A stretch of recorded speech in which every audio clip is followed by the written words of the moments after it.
नमस्कार, मैं हूं मृत्युंजय कुमार झा। शाम के 5:30 बज चुके हैं और अगले आधे घंटे तक आपके सवालों का सबसे बड़ा मंच तैयार है। अगर आपने कमोडिटी में ट्रेड किया है, नया ट्रेड करना चाहते हैं, जानना चाहते हैं कि आज बाजार में क्या हलचल हो रही है और आपको ट्रेड क्या लेना चाहिए, तो आप सवाल पूछिए। नंबर आप नोट कर लें 02223001634। इसके अलावा आप 02223001635 पर भी अपना सवाल पूछ सकते हैं।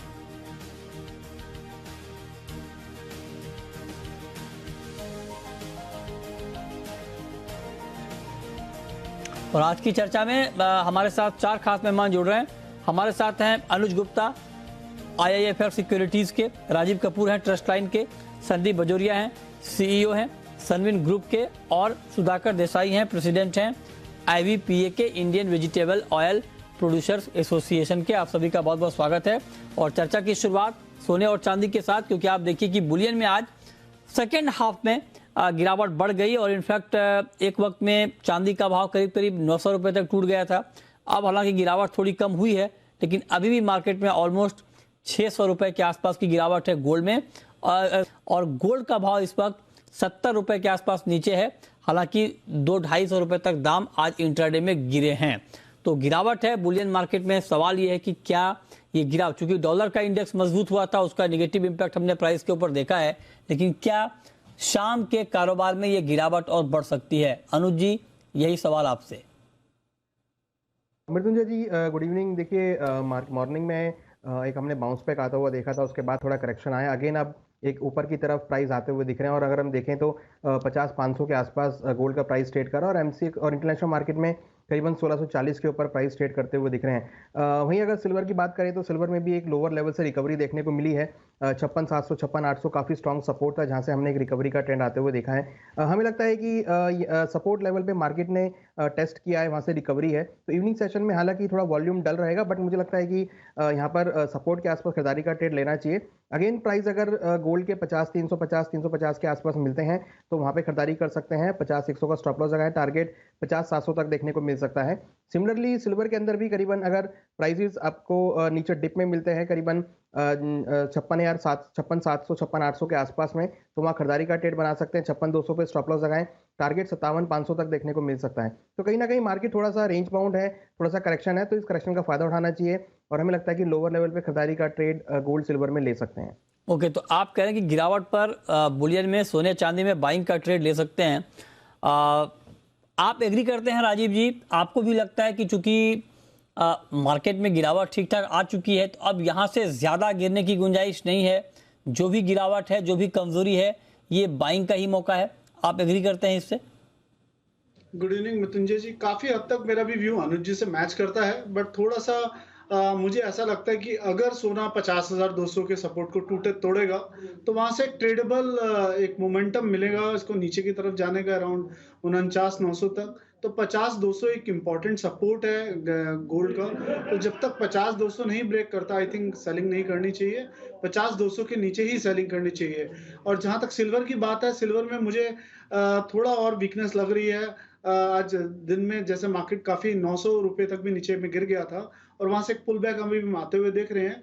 इसके पीछे एक तो कारण है कि जो इकोनॉमी के डेटा हैं वो अच्छे नहीं आ रहे हैं, जिसके कारण इंडस्ट्रियल मेटल्स में गिरावट है और उसका इफेक्ट हम सिल्वर पे आते हुए देख रहे हैं। और सिल्वर जो है गोल्ड के बनस्पत आई थिंक अंडर परफॉर्म भी कर रहा है। तो मुझे लगता है 57,200 के आसपास सिल्वर में बिकवाली का ट्रेड लिया जा सकता है। और 56,600 थोड़ा लिमिटेड टारगेट ही रखना है। स्टॉप लॉस रखना है 57,500 का। और 55 55.5 या 56 के बीच में अगर सिल्वर मिलती है तो आई थिंक पोजिशनली फिर से सिल्वर एक अच्छा ट्रेड बन जाएगा बाई साइड का। ओके, तो ये राय आपकी हो गई सोने और चांदी के ऊपर। लेकिन चूंकि अब नए साल की शुरुआत हो गई है, हिंदी नए साल की, तो अब सवाल यह है कि इस नववर्ष में आपके लिए कमोडिटी में कहां पर कमाई के और बेहतरीन मौके बनेंगे पोजिशनल ट्रेड के लिहाज से? इस पर जरा हम बात कर लेते हैं। और उससे पहले आपको ये बताते हैं कि पिछले संवत से अब तक अलग अलग कमोडिटीज में किस तरह का रिटर्न मिला है। तो ये देखिए, आंकड़े आपकी स्क्रीन पर हैं। गोल्ड 6% के आसपास बढ़ा है पिछले एक साल में। चांदी में 10% की गिरावट आई है। कच्चा तेल 14% बढ़ा है, जबकि नेचुरल गैस में 2% की कमजोरी आई है, गिरावट आई है। जिंक 1% गिरा है। कॉपर में 12% की नरमी और एल्युमिनियम 7% लुढ़का है। और ग्वार में ग्वारसिल और ग्वारगम में 25 से 30% की गिरावट आई है। तो अब जरा अनुज जी बताइए कि नए संवत में हम आ चुके हैं। आप जरा बताइए कि पोजिशनल ट्रेड के लिहाज से इस वक्त सबसे अच्छी कमोडिटी कौन सी है नए संवत के हिसाब से? मृत्युंजय जी देखिए, इस साल में अगर हम स्टार्टिंग के 6 महीने देखें तो वहां पर हमने देखा था कि maximum commodities life time high पे ट्रेड कर रही थी, जैसे कि पाम ऑयल या फिर नेचुरल गैस या फिर इवन अगर हम क्रूड की बात करें। और उसके बाद जो 6 महीने अब निकल रहे हैं, यहाँ पर हम एक करेक्शन आते हुए देख रहे हैं। इवन एडिबल ऑयल्स में हम गिरावट आते हुए देख रहे हैं। हम क्रूड में हमने हायर लेवल से प्रॉफिट बुकिंग देखी है। नेचुरल गैस के प्राइस $10 से ऑलमोस्ट $5 आ गए हैं। तो ये जो 6 महीने हैं, यहाँ पर हम थोड़ा सा करेक्शन आते हुए देख रहे हैं। मगर हमें लगता है कि अगर हम अगले साल के संवत की बात करें, क्योंकि जो डेवलपमेंट्स हुए हैं अभी फिलहाल वहाँ पर अगर हम देखें तो फेडरल बैंक की तरफ से एक स्लोअर पेस पे इंटरेस्ट रेट बढ़ाने की बात कर रहे हैं। वो रिव्यू करने की कोशिश कर रहे हैं अपने इंटरेस्ट रेट डिसीजन को लेके। और साथ में देखें तो जिस तरीके से इंटरनेशनल मार्केट में हमने देखा है कि यूके के जो प्राइम मिनिस्टर हैं ऋषि सुनाक, वो अब इलेक्ट हुए हैं। तो कहीं ना कहीं थोड़ा सा जो पॉलिटिकल डेवलपमेंट है वो थोड़ा सा चेंज होते हुए दिखाई दिया है। पॉलिसी फ्रंट पे थोड़ा चेंज होता हुआ दिखाई दिया है। हालांकि चाइना की तरफ से अभी भी उतने पॉजिटिव क्यूज नहीं देखने को मिल रहे हैं। वहां पर अभी भी जिस तरीके से पॉलिटिकल इम्बैलेंस बना हुआ है और साथ में कोविड का सिचुएशन बना हुआ है, तो कहीं ना कहीं एक इम्बैलेंस अभी भी यहाँ पे आता हुआ दिख रहा है। और जिस तरीके से हम एग्रीकल्चर की अगर बात करें तो प्रोडक्शन काफी अच्छा होता हुआ दिखाई दिया है। तो हमें लगता है कि अगले साल जो है आपका नया संवत है, वहां पर हम एक अच्छा खासा मोमेंटम अगेन आते हुए देखेंगे। जिस तरीके से गोल्ड के प्राइस नीचे करेक्ट हुए हैं, हमें लगता है कि गोल्ड के प्राइसेस में आपको एक शार्प मोमेंटम अपसाइड देखने को मिलेगा। और हमें लगता है कि जल्दी ही अगेन हम गोल्ड के प्राइस को $1700 के ऊपर ट्रेड करता हुआ देखेंगे। $1750-1800 तक के लेवल हम अगले संवत तक मान रहे हैं कि गोल्ड का प्राइस देखने को मिल सकता है। सिमिलरली सिल्वर की अगर बात करें तो सिल्वर भी हमें लगता है कि $18 काफी अच्छा सपोर्ट मेंटेन किया है। तो ऊपर में $21 से लेकर $22 तक के लेवल आपको सिल्वर में देखने को मिल सकते हैं। क्रूड की जहां तक अगर बात करें, सर रुपए में बताइए अनुज जी, रुपए में बताइए सर, रुपए में एमसीएक्स पर गोल्ड का प्राइस और सिल्वर का प्राइस आप क्या देख रहे हैं? और देखिए गोल्ड रुपये में मुझे लगता है कि ऊपर में 53,000 से लेकर 55,000 के लेवल आपको यहाँ पर अगले संवत तक देखने को मिल सकते हैं। और सिल्वर का हमें लगता है कि 65,000 से लेकर 70,000 तक का लेवल आपको डोमेस्टिक मार्केट में एमसीएक्स में देखने को मिल सकता है। तो ये जो मोमेंटम है, ये मुझे लगता है कि आने वाले 1-2 महीनों के बाद आपको यहाँ पर कंटिन्यू होता हुआ दिखाई देगा। ठीक है, ओके। अब राजीव जी, मैं आपसे पूछना चाहता हूं कि आपकी टॉप पिक, मैं एक कमोडिटी के बारे में आपसे जानना चाहता हूं। वैसे तो ये बताना बड़ा मुश्किल काम होता है कि लॉन्ग टर्म में क्या होगा, क्योंकि बहुत सारी खबरें होती हैं और बहुत सारे डेवलपमेंट होते हैं, उसका इम्पैक्ट आता है मार्केट के ऊपर। लेकिन फिर भी अगर नए संवत के लिए आपको एक कमोडिटी का चुनाव करना हो तो आप किस कमोडिटी को चुनेंगे? मृत्युंजय जी, मुझे लगता है कि सोना काफी अच्छी कमोडिटी रहेगी अगले संवत के लिए। काफी हद तक सोने से रिलेटेड जो भी नेगेटिव न्यूज थी, काफी हद तक 80% मैं मान के चलूंगा कि नेगेटिव न्यूज डाइजेस्ट हो चुकी हैं। एक्सेप्ट जो अब यूएस की तरफ से जो ये रेट हाइक होने हैं और वो कितने जल्दी होंगे उसको डिस्काउंट करना रह गया है। और रेट हाइक होने का डेफिनेटली नेगेटिव इम्पैक्ट हम इकोनॉमीज पे देखेंगे तो गोल्ड के लिए वो फिर से पॉजिटिव बन जाएगा।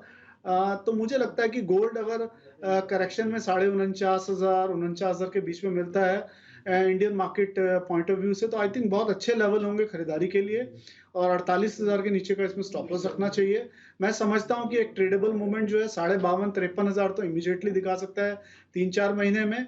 और अगर लंबा होल्ड करेंगे तो 55,000 के टारगेट भी देखने को मिल सकते हैं। अच्छा, तो ये राय आपकी नए संवत के लिए कि कहाँ पर आपका पैसा बनेगा, कहाँ पर आपको निवेश करना चाहिए, और इस पर आप नज़र रखिए। लेकिन जो भी आप ट्रेड लें, मतलब ऐसा नहीं कि आपने एक बार कहने पर ट्रेड ले लिया और फिर आपने देखना बंद कर दिया, ऐसा नहीं है। आप नज़र बनाए रखें और जो डेवलपमेंट होते हैं फंडामेंटली, चाहे वो ग्लोबली हो चाहे वो इंडियन मार्केट के कोई फंडामेंटल हो, उसके ऊपर भी आपकी नज़र रहनी चाहिए। क्योंकि कई बार ये होता है कि हालात जब बदलते हैं तो मार्केट की चाल भी बदल जाती है, जिसका अंदाज़ा अभी से लगाना बहुत मुश्किल होता है। तो उसको आप डिस्काउंट करके ना चलें, उस पर आपकी नज़र होनी चाहिए। चलिए आगे बढ़ते हैं। लेकिन इस बीच हुआ ये है कि जब हम ये जश्न मना रहे थे कि खाने के तेल के दाम कम हो गए हैं बहुत तेज़ी से, इस साल की ऊंचाई से 50%, ये बात बाजार को रास नहीं आई और एक बार फिर से खाने के तेल के दाम बढ़ने लगे हैं। जी हाँ, मलेशिया में पाम तेल का भाव 2 महीने की ऊंचाई पर पहुंच चुका है। जी हाँ, 2 महीने की ऊंचाई पर पहुंच चुका है। और आप देखिए कि बहुत तेज रफ्तार से दाम यहाँ पर बढ़ने शुरू हुए हैं। आज भी 4% के आसपास की तेजी। BMD जो कि वहां का वायदा बाजार है, बुर्सा मलेशिया डेरिवेटिव, मलेशिया का जो बेंचमार्क प्राइस माना जाता है जो पाम का ट्रैक करने के लिए, वहां पर दाम 4% बढ़े हैं। और ये तेजी सिर्फ आज की नहीं है, जुलाई के लो से, जुलाई के निचले स्तर से 15% दाम बढ़ चुके हैं। जी हाँ, 15% की तेजी आ चुकी है। ये थोड़ी सी चिंता वाली बात है। इस पर बात करने के लिए हमारे साथ दो एक्सपर्ट हैं। संदीप बजोरिया हैं, CEO हैं सनविन ग्रुप के, और साथ ही हमारे साथ सुधाकर देसाई हैं, प्रेसिडेंट हैं IBPA के। आप दोनों का बहुत बहुत स्वागत है। देसाई जी, पहला सवाल आपसे ये कि चूंकि आप तो ऑयल बिजनेस में बहुत क्लोजली जुड़े हुए हैं और आप लोग तो रिटेल प्राइस भी घटाते बढ़ाते रहते हैं, ये जो बढ़ोतरी अभी हुई है जुलाई के लो से 15% की, कंज्यूमर पर आप लोग पास ऑन करेंगे या नहीं करेंगे? जैसा आप सबसे पहले हैप्पी दीपावली टू यू। आपको भी सर, आपको भी। ऑडियंस, तो आपने बोला ऑयल में जुड़े हुए हैं, तो हम तो ऑयल में डूबे रहते हैं, ओके, हमेशा। तो नंबर 1 आपने सही पकड़ा है कि थोड़ा तेजी आया है। उसका 2 कारण है मेनली। एक तो 2-3 कारण है। एक तो थोड़ा फ्लडिंग का न्यूज है इंडोनेशिया में, और एक यूक्रेन कॉरिडोर के बारे में आपने सुना है कि वो बंद होने वाला है। सनफ्लावर ऑयल में फिर से दिक्कत आ सकता है। करेंसी 10% घटा है, 72, 73 से अभी 82.5 है। तो ये सब कारण है। और एक दूसरा टॉपिक ये है कि इंडोनेशिया जो बैन के बाद उनका जो स्टॉक प्रेशर की वजह से मार्केट 50% जो गिरा है, उसमें उसके बाद काफी डिमांड आया है। साथ ही साथ इंडिया का festival demand, wedding season demand जो आने वाला है, और पाम जो है सोया से करीब $300 $400 सस्ता हो गया था। तो उस डिमांड के कारण भी थोड़ा पाम में तेजी आया है अभी। तो ये सब कारण है बेसिकली। और डोमेस्टिक पाइपलाइन जो अभी आप थोड़ी देर पहले बात कर रहे थे, कमोडिटी लेने के बाद काफी रिस्क होता है। डोमेस्टिक एक्सचेंज न आने की वजह से डोमेस्टिक डिस्ट्रीब्यूशन चैनल जो है ना, रिटेलर्स काफी अपना स्टॉक आउट करके बैठे थे। तो पिछले 1 महीने में उन्होंने काफी माल लिया है, कपल्ड विथ फेस्टिवल डिमांड। तो ये सब पाम का तेजी का कारण बना है अभी। अच्छा, नहीं, तेजी का कारण तो बना है। चलिए फिर मैं जो सवाल मैंने आपसे पूछा उसका जवाब आपने नहीं दिया, मैं आपसे दोबारा आऊंगा। लेकिन संदीप जी भी हमारे साथ जुड़े हैं। बजोरिया जी, आप बताएं सर, आप तो ग्लोबल मार्केट को बहुत क्लोजली ट्रैक कर रहे हैं। क्या ये जो अभी की तेजी है ये टेम्पररी है या ग्लोबल हालात बदल गए हैं और ये तेजी अभी बढ़ सकती है?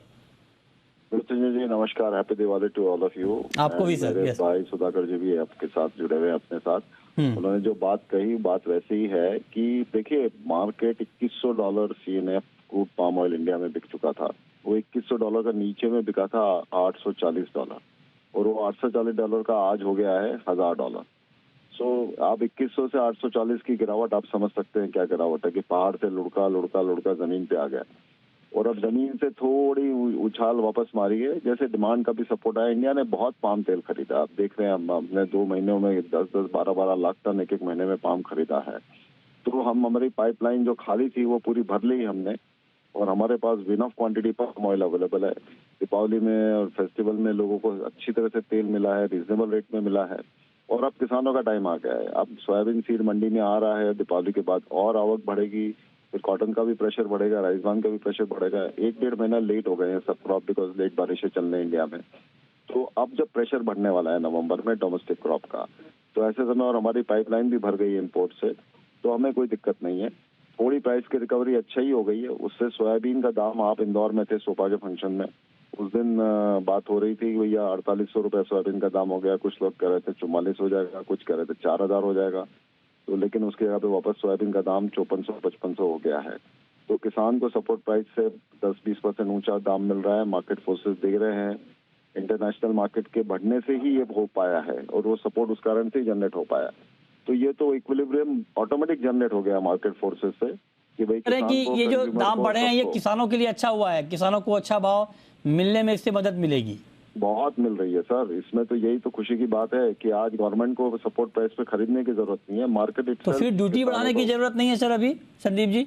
ड्यूटी अब शायद जिस तरह से माहौल बन गया है, तो अब ड्यूटी बढ़ाने की जरूरत नहीं पड़ रही है। अच्छा। मतलब अभी वो मामला गवर्नमेंट पोस्टपोन कर सकती है, और बाद में यदि वापस कहीं मार्केट नीचे जाता है तो सोच सकती है, वरना अभी इक्विलिब्रियम हो चुका है। सही भाव पे सीड बिक रहा है, क्रशिंग भी बहुत अच्छी हो रही है। नवंबर में बहुत अच्छी क्रशिंग होगी, 12-13 लाख टन की सोयाबीन की क्रशिंग आपको नवंबर। Right sir. तो आप जरा बताइए सुधाकर जी कि आपको भी लगता है कि अब ड्यूटी बढ़ाने की जो बात आप लोग कर रहे थे, जो डिमांड कर रहे थे, अब वो डिमांड फिलहाल के लिए आप लोग नहीं कर रहे हैं दाम बढ़ने की वजह से? नहीं, हम देखिए, हम लोग ड्यूटी की डिमांड नहीं करते। हम लोग बोलते हैं कि थोड़ा ट्रांसपेरेंसी और बैलेंस होना चाहिए, उसमें थोड़ा साइंटिफिक होना चाहिए हमारा सोच। नहीं तो डेली एक इतना स्पेकुलेटिव मार्केट है, अगर आप डेली बोलेंगे टीवी में आज ड्यूटी बढ़ रहा है, आज घट रहा है, तो ये और ज्यादा स्पेकुलेट हो जाएगा, सप्लाई चेन डिस्टर्ब हो जाएगा। हम बोल रहे हैं कि साइंटिफिकली सोचिए, एक एमआरपी है, एक कंज्यूमर प्राइस है, और इतना एमआरपी से इतना ऊपर जाने तक हमको ड्यूटी को ज्यादा छेड़छाड़ करना नहीं है। तो ऐसा एक स्लैब ड्यूटी जो हम बार बार बोल रहे थे, डायनामिक ड्यूटी, थोड़ा ट्रांसपेरेंसी, वो तो गवर्नमेंट का डिसीजन है। लेकिन अगर आज के हिसाब से प्राइजेस अगर देखे, जैसे संदीप जी ने भी बताया है कि आज के दिन में ड्यूटी इंक्रीज का इतना जरूरत नहीं है। जब प्राइजेस बहुत गिरेंगे नवंबर या दिसंबर में, बहुत ज्यादा है, हमारा एमआरपी के ऊपर आप नजर रखिए, अपने आप जवाब मिल जाएगा एमएसपी के ऊपर। बताइए देसाई जी कि मैं आपसे ये पूछ रहा हूँ कि 15% जुलाई के लो से पाम तेल के दाम बढ़े हैं। हालांकि अभी संदीप जी ने कहा कि हमारे यहाँ सप्लाई साइड बहुत अच्छी सिचुएशन है, पाइपलाइन फुल है, तो अपने यहाँ प्राइस अब रिटेल में क्या होगा? क्योंकि आप लोग पहले कह रहे थे कि दाम और घटने की गुंजाइश है, तो क्या वो गुंजाइश अभी कम हो गई है? मतलब मैं जानना चाह रहा हूँ कि अब रिटेल में होगा क्या? दाम कम होगा, नहीं होगा, स्थिर रहेगा, क्या होगा? देखिए, 10% अगर मार्केट बढ़ा, 10-15% बढ़ा मार्केट, तो यहाँ भी 10% तो बढ़ेगा ही मार्केट ना। तो अच्छा, सप्लाई सोर्स तो वही है। जब नहीं, लेकिन सस्ते भाव पर तो सप्लाई हो गई है ना हमारे यहाँ। हमने इंपोर्ट तो कर लिया है कम प्राइस पे, अब अगर बढ़ भी गया तो क्या दिक्कत है? दाम क्यों बढ़ाएंगे आप? जैसे हाँ, नहीं, आप जो पूछ रहे हैं मैं एग्जैक्ट आंसर देता हूँ। जो एमआरपी जो था जून में था, प्राइस था 205 रुपए पाम ऑयल। ये जुलाई जो आप बात कर रहे हैं उसमें हो गया था 177, और सितंबर 22 में हो गया था 155, और अक्टूबर बिगिनिंग में हो गया था 122 रुपीज। ओके, तो अभी जब 10% बढ़ेगा तो आप समझ लीजिए 10-12 रुपए बढ़ेगा, तो लेकिन उससे तो और भी मार्केट अच्छा इक्विलिब्रियम बनी रहेगा ना। तो जब मार्केट गिरा तो सभी लोगों ने गिराया मार्केट, लेकिन अभी 10-15% बढ़ता है तो अच्छा है। तो जैसे संदीप जी भी बता रहे थे, तो फार्मर के लिए तो अभी तो अच्छा है हार्वेस्ट टाइम में। चलिए, बहुत ड्यूटी जब बढ़ाओगे तो पूरा साल नहीं, हार्वेस्ट टाइम में जब सपोर्ट मिलता है तो उस बात को हम ज्यादा ठीक है। बहुत शुक्रिया देसाई जी आपका, बजोरिया जी आपका हमारे साथ जुड़ने के लिए और इस खबर पर डिटेल में बात करने के लिए। चलिए आगे बढ़ते हैं, अब शुरू करते हैं सवाल और जवाब। पहला सवाल है प्रवीण का, हिसार से हैं हमारे साथ। पूछिए प्रवीण जी। नमस्कार मृत्युंजय जी। नमस्कार, पूछिए। सर मैंने 2 लोड सिल्वर के सेल कर रखे हैं 56,950 पे। 56,950 पे आपने 2 लॉट बेचा है। ओके, अभी मार्केट है 57,000 के ऊपर। तो राजीव जी क्या करना चाहिए इनको? बने रहें, निकल जाएं, क्या आउटलुक आप दे रहे हैं इनको? होल्ड कर सकते हैं प्रवीण जी इसको 57,500 से, और 56,600 के आसपास जो हमने टारगेट दिया है वहां पर ही अपना प्रॉफिट बुक कर सकते हैं। यही हमारा एडवाइस है इसमें। ओके, अच्छा अनुज जी, क्रूड पर आपका आउटलुक क्या है? कच्चे तेल की कीमतें दबाव में हैं और इस वक्त आप देखिए करीब 1.25% नीचे है एमसीएक्स पर क्रूड का भाव 6,953। ये ताजा भाव है एमसीएक्स पर कच्चे तेल का। इस भाव पर कोई ट्रेड आप रिकमेंड करेंगे क्रूड में? देखिए मृत्युंजय जी, मुझे लगता है कि मार्केट एक थोड़ा सपोर्ट के आसपास है। 6,900 काफी स्ट्रांग सपोर्ट है। $90 अगर देखें तो ब्रेंट एक अच्छा सपोर्ट मेंटेन कर रहा है। तो वेरी इंट्राडे पर्सपेक्टिव से मुझे लगता है कि 6,900 के आसपास के लेवल मिले तो वहां पर आप खरीदारी का ट्रेड ले सकते हैं। 6,800 का स्टॉप लॉस लगाएं, 7,050 का टारगेट आपको देखने को मिल सकता है। एक बाउंस बैक यहाँ पर आ सकता है। कल भी हमने देखा था कि 6,900 के आसपास से मार्केट एक रिकवर हुआ था। जिस तरीके से यूरोप रशिया पे सैंक्शन लगाना चाह रहा है उससे काफी हद तक सपोर्ट मिलेगा। तो बाय ऑन डिप्स की स्ट्रेटेजी 6,900 के आसपास क्रूड में ली जा सकती है। ठीक है, नेक्स्ट कॉलर राजेश हैं, आप हमारे साथ जुड़ रहे हैं। पूछिए राजेश जी। जी नमस्कार। नमस्कार, पूछिए। सर मेरा क्वेश्चन नेचुरल गैस पे है। नेचुरल गैस में इंट्राडे में क्या किया जाए? और दूसरा सर ये आपका जो गोल्ड का कॉल फ्लैश हो रहा है तो इसमें तो स्टॉप लॉस ऑलरेडी हिट हो चुका है। वो अभी चला रहे होने से। हाँ नहीं, अभी चूंकि रनिंग मार्केट में काफी ऊपर नीचे हो रहा है तो अभी रिवाइज करेंगे गोल्ड की कॉल। हमारे एक्सपर्ट आपको बताएंगे। और आपका सवाल नेचुरल गैस पर भी है। तो पहले तो अनुज जी, गोल्ड पर आप रिवाइज्ड कॉल आपकी क्या है? और दूसरा सवाल नेचुरल गैस पे नेचुरल गैस में अब क्या करना चाहिए? भारी गिरावट के बाद मार्केट थोड़ा सा रिकवर हुआ है, क्या आउटलुक आपका? और देखिए गोल्ड में हमारा जो कॉल है वो 50,300 के आसपास खरीदारी का है। 50,100 का स्टॉप लॉस लगाएं, टारगेट 50,700 तक हो सकता है। बाय ऑन डिप्स की स्ट्रेटेजी गोल्ड में देख सकते हैं। वहीं नेचुरल गैस की अगर बात करें तो नेचुरल गैस में अभी करीबन 430 के आसपास के रेट चल रहे हैं।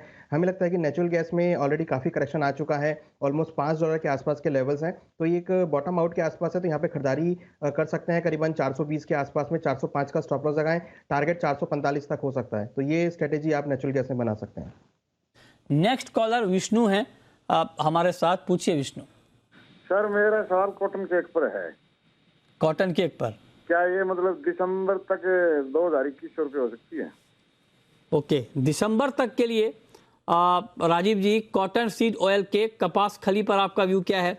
आज की क्लोजिंग 30 रुपए नीचे हुई है 2400 के आसपास। मृत्युंजय जी वीकनेस ही लगती है। पहला तो इसमें देखिए पड़ाव जो है अराउंड, पहला एक मेजर सपोर्ट है अराउंड 2340-2350 पर, तो अभी इमीडिएटली तो हमें 2340-50 लगती है, और 2340 के नीचे अगर सस्टेन करता है तब मुझे लगता है कि एक बार 2200 तक का स्तर भी छू सकता है, तो 1 से 1.5 महीने में 2200 का टारगेट नीचे में आता हुआ दिखता है इसमें। अगला सवाल है प्रमोद का, राजस्थान से है हमारे साथ, पूछिए प्रमोद जी। नमस्कार सर। नमस्कार, पूछिए। आपको और आपके जी बिजनेस की पूरी टीम को दीपावली की बहुत बहुत हार्दिक शुभकामनाएं। आपको भी बहुत बहुत शुभकामनाएं सर, पूछें। हाँ श्रीमान जी, मैं ये जानना चाहता था कि अभी जो ये वीकेंड है और वीकेंड के बाद भी जैसे अगले मंथ में ये मसालों का क्या रुख रहेगा, और विशेषकर जो हल्दी क्या 8-9 हजार लग रही है क्या? ठीक है, मसालों पर आप जानना चाहते हैं और बहुत उतार चढ़ाव आपने देखा भी है टर्मरिक में इनफैक्ट, तो बताइए अनुज जी क्या व्यू है आपका टर्मरिक के ऊपर? 128 रुपए नीचे आज बंद हुआ है। देखिए डेफिनेटली टर्मरिक एक कमोडिटी जो काफ़ी समय से लोअर लेवल पर टिका हुआ है, और यहाँ पे हमने पिछले कुछ दिनों में एक अच्छा खासा मोमेंटम भी देखा है। प्राइस करीबन 7100 से लेकर 7500 तक आते हुए दिखाई दिए हैं। हमें लगता है कि यहाँ पर मोमेंटम अपसाइड का रहेगा, धीरे धीरे प्राइस 8000 की तरफ जाते हुए दिखाई देंगे। हालांकि 7700 के आसपास मार्केट काफ़ी कंसोलिडेट कर रहा है, एक रेजिस्टेंस फेस कर रहा है, तो 7700 का लेवल अगर ब्रेक होता है तो आपको 8000 का लेवल देखने को मिलेगा। हमें लगता है कि ट्रेंड इसका थोड़ा सा पॉजिटिव होता हुआ दिखाई दिया है, तो बाय एंड डिप्स की स्ट्रेटेजी यूज कर सकते हैं। 7500 के लेवल मिले तो वहाँ खरीदारी का ट्रेड ले सकते हैं। इनिशियल टारगेट 7700 और ऊपर में 8000 का टारगेट रहेगा। 7350 पे स्टॉप लॉस लगा सकते हैं। ठीक है, तेजाराम है नेक्स्ट कॉलर, पूछिए तेजाराम जी। सर मैंने 6900 पे 5 लॉट बाई किया है। 6900 पे आपने 5 लॉट क्रूड बाई किया है? हाँ। ओके, अभी भाव है 6957, तो बने रहे राजीव जी इस भाव पर? जी मृत्युंजय जी बने रहे। 6900 एक इम्पोर्टेंट सपोर्ट लेवल है, और 6900 पे इनफैक्ट हमने भी खरीदने के स्टॉप लॉस ऑफ 6840, और 7050 और 7130 दो टारगेट रख सकते हैं, तो पार्शियल प्रॉफिट अराउंड 7050 के आसपास बुक कर सकते हैं, और बाकी का जो है प्रॉफिट जो है अराउंड 7130 पे बुक कर सकते हैं। चलिए, बहुत शुक्रिया राजीव जी आपका और अनुज जी आपका जुड़ने के लिए, बताने के लिए, सवालों के जवाब देने के लिए।